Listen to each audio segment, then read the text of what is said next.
let's just have a look at how to solve this equation.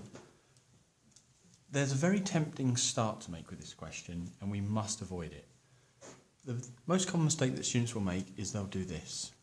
2 plus 3 cos x equals 0. So they've divided through by sine x, and then they'll have this much simpler equation, and then they'll say, oh, that's easy. Cos x must equal minus 2 over 3.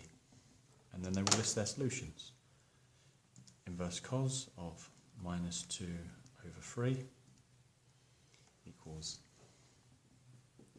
131.8, and then 360 minus our answer,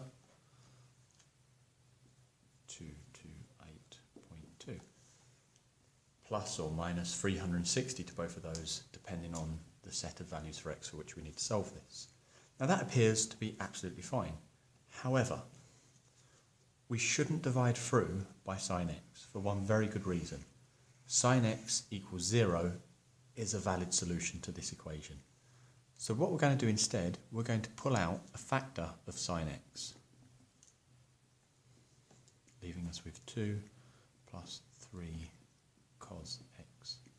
So you see, this is exactly the same as what we had before, and as we know, both factors can equal 0, so we will still solve 2 plus 3 cos x equals 0, as we did before, giving us x equals 228.2, and what was our other one?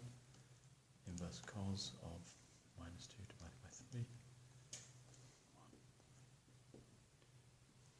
So we will still get both of those solutions from that factor equaling 0, but we will also have sine x equals 0. That factor there could equal 0. When we divided through by sine x, we lost solutions because we divided through by 0. And we know dividing by 0 always causes problems. Okay, so sine x equals 0. That tells us that x is equal to 0, 180, and then once we've got our two solutions, add 360 or minus 360 to both of those depending on the set of x values that we want. But the main point of this video is you must pull out a factor of sine x if you can, because otherwise you may be dividing through by 0, and that always causes problems.